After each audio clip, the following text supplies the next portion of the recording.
What is going on with IHart? Is he going to resign with the New York Knicks? Well, unfortunately, guys, I hate to be the bearer of bad news, but that's what I'm going to be today. According to multiple NBA insiders, it's unlikely that IHart is going to resign with the Knicks. We're going to break down exactly why that is and so much more today. If you're not already subscribed to the channel, go ahead and hit that subscribe button now and make sure you have notifications turned on so you don't miss a second of the new content.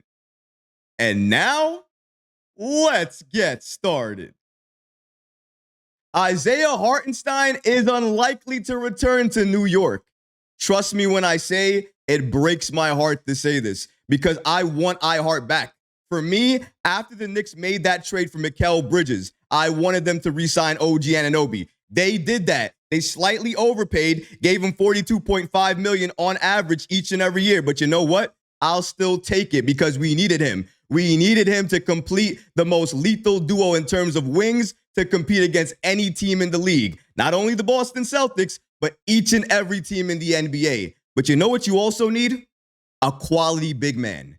You need a big that understands his role, understands what he's capable of, and understands how he can play with other players on this team. He developed chemistry with Jalen Brunson last season. He understands how to play that pick and pop just a little bit. If his pick and pop is a floater inside the paint, but he can definitely run the floor as well. He can dunk the ball. He is great in terms of offensive rebounding. His defense, not on the same level as Mitchell Robinson, but still very, very good. All of that together for me makes IHart a must re-sign. I hope and pray that the Knicks can do this. But unfortunately for the Knicks, they're going to be capped out at giving him a 4-year deal worth around $72.5 million. What do you think they're making all of these moves for? They drafted back. They traded their picks back. They traded out of the first round completely after they made that selection. There's a reason they did that because they wanted to save cash. They drafted players in the second round, low cost to save cash. They want to fill the void on the bench, but they also need more money so that way they can remain flexible to offer IHart the max dollars that they can give him, which again is $72.5 million. But even though they're doing this, it might be all for nothing because according to multiple reports, they are indicating that IHart may leave the Knicks if other offers come in that are much higher than New York's. And with Nick Claxton already signing with Brooklyn, and he signed a massive deal, I believe it was for $100 million. That tells IHart basically what he's worth. And if another team comes in and gives him a number like that, it could be the end of the road for IHart on the New York Knicks. Let's break down these latest reports for you guys. Ian Bagley gives us the following updates, and he reports that New York Knicks free agent Isaiah Hartenstein is expected to be a top target for several opposing teams in free agency. With offers that Hartenstein is expected to command on the open market, it becomes increasingly unlikely that the New York Knicks will be able to retain Hartenstein. So here we go here. Fred Katz's report from The Athletic. He gives us the following information. The Knicks have grown more pessimistic this week about retaining Hartenstein. The Nets and Nick Claxton, the other premier center on the open market this summer, just agreed to a 4-year, $100 million contract on Wednesday. Not only is Hartenstein the league's top free agent center now, but he also has a 9-figure contract that he can point to as a comparison. That's something that he didn't have before. If we're going to talk about that, we have to mention that. When you're talking about a free agent and you want to make a lot of money, you need something to compare it to. Well, I don't know who to compare IHart to. Well, now you know. It's Nick Claxton. They were both being talked about in terms of making the same amount of money. He just made $100 million. What do you think IHart wants right now? Is it 72.5 or could it be closer to 80, closer to 85, closer to 90? That's my fear right now. And Oklahoma City and some of these other teams can come in and still offer him a lot of money. Let's go ahead to the New York Post in terms of Steph Bondy and get this information that he gave us here as well, too. According to Bondy, he states, Robinson has been floated in trade talks. So that is the other part here. If the Knicks can move Robinson and they're able to do so without having to destroy the team that they just created, it's going to help the Knicks, give them more flexibility, and also allow them to re-sign Hartenstein without any issue at all. Again, if he wants to accept $72.5 million. If he doesn't and he wants to accept a higher offer, then it doesn't matter what the Knicks give him, because the only thing they can give him is 72.5. If he doesn't want that and he wants a higher number, he's gone anyways, guys. Again, he stated that Robinson has been floated in trade talks, but he also indicated that the Knicks could move him and retain Hartenstein like we just spoke about. But the report that Bondi is speaking about made it seem like Mitchell Robinson is more likely to stay. That's very crucial, because we talked about if IHart remained, then he would be the starting center no matter what, even if we kept Mitchell Robinson. But did we ever talk about the fact that what if IHart left? What would we do at the center position? We obviously didn't really draft anybody who's a big. We're not going to put Jericho Sims at the starting position. And if we still have Mitchell Robinson and IHart is gone, then obviously Mitchell Robinson is going to be your starting center. That's going to be the case. And we're going to have to see how that defense floats with OG Anunoby and Mikal Bridges. Honestly speaking, hearing that it could be a Mikal Bridges, OG Anunoby, and Mitchell Robinson starting unit, I don't know what opposing defenses are going to do against that type of starting unit.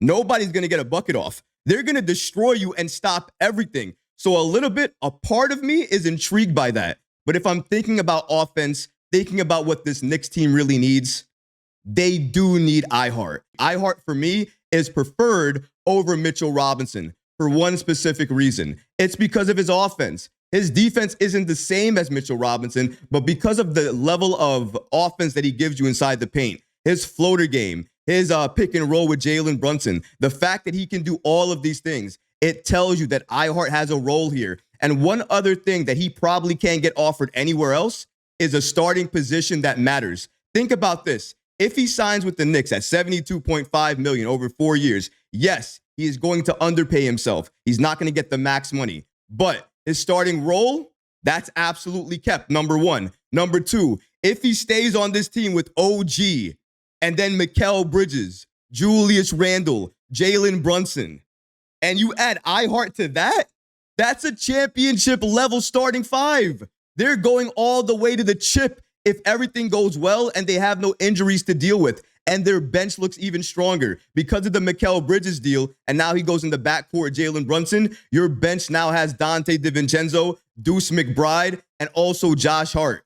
And if Tyler Kolek gets some minutes, which I think he will, you have him on the bench as well too. As I just stated, it's looking increasingly unlikely that the Knicks are going to be able to re-sign him. Even though they're making sure that they have enough money to give him that $72.5 million, it doesn't mean that they're going to go ahead and IHart's going to accept that. He could go to OKC. He could go to Detroit. There's a lot of other options for him. The only thing that's stopping him is regarding the money that he's going to be offered. If it's $80 million and the Knicks are giving him $72.5, I think he'll stay with the Knicks. If it's 85 or 90 or closer to 100, if it gets up to that range, it'll be harder for IHart to stay with the Knicks because you just can't say no to that money. If it's around 90 million and the Knicks are offering him around 72.5, can you really be mad at him if he left? That's a close to $20 million difference. And sometimes as a big man in this league, you need to count your dollars because how long are you going to be healthy as a big man? How many years is it going to last for you? IHart was dealing with injuries when we had him. Is he going to continue to deal with injuries? When you invest in a big man, you have to think about that. Those dollars go into his health moving forward as well, too. I'm sure the Knicks thought about that with Mitchell Robinson. That's why Mitch's contract is descending in value, because they probably thought, hey, listen, he might get injured later on in his career. And if that happens, the best way we can trade him is if his contract is descending and he's a low value but very good big. That's exactly what he is right now. The Knicks have a lot of options. They can trade Mitch, keep IHart. They can go ahead and let IHart walk because they know there's no way for them to go ahead and match any offer that maybe OKC or another team can go ahead and give them. 85, 90 million, maybe IHart walks. If that happens and you retain Mitch, he's your starting center. Does it really sound like a bad idea or a bad thing if Mitchell Robinson starts with OG and Mikal Bridges in the lineup, along with Julius Randle and Jalen Brunson? I love IHart, don't get me wrong, but that lineup as well sounds extremely scary, dominant. Defensively, I mean, what are you going to do against that team? What do you do against the Knicks in that situation? How do you beat the Knicks? You can't stop them on defense, please.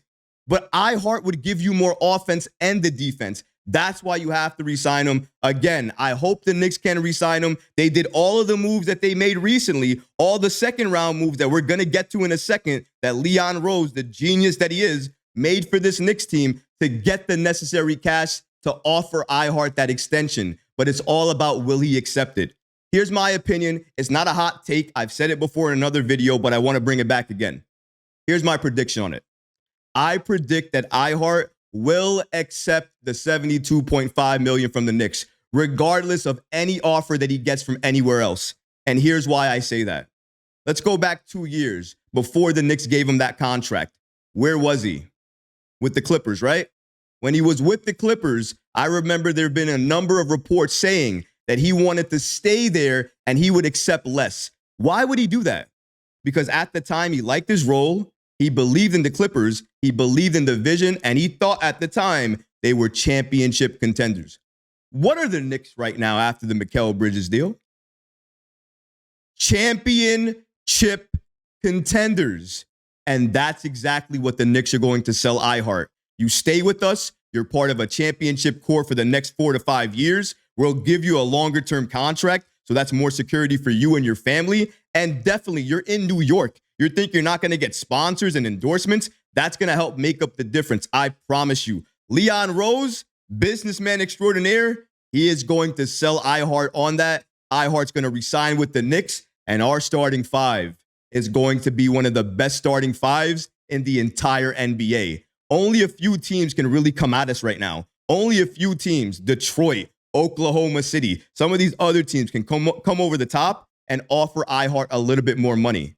But OKC is the only threat because of their position in the West and how good they can be, how young they are. They can basically offer the exact same package as the Knicks. The only difference is, what's his role? Is he going to start over Chet? Is Chet going to move to the 4 and he's going to start at the 5? What's IHart's role going to be? That's the only question I have if he joins OKC. But if he stays with the Knicks, do I have any questions? No, because I know what his role is going to be. Do I have any questions about how Tom Thibodeau is going to use him? No, because I just saw it for the better half. No, not even half of the season. Almost more than half of the season, I just saw IHart as the starting center. I saw him in all of the playoffs as the starting center. I don't need to see anymore. In my opinion right now, IHart is the player you go after. He's the one you throw it all for, and you try to get him on this team. You try to re-sign him. But the Knicks can only do so much. It's up to IHart as well. I hope he will do exactly what he did with the Clippers a few years ago and say the exact same thing. I'll stay here for less. Please, IHart, stay with the Knicks for less and join this championship team that we're building. You're not going to find it anywhere else in the East, and you're certainly not going to get a guaranteed starting center position on a team that matters anywhere out West. I don't believe OKC will use you that way. If you enjoyed these clips from the live show, be sure to subscribe to the channel and have notifications turned on so you don't miss any new episodes or when we go live. Thanks for watching, Knicks fans, and until next time, peace.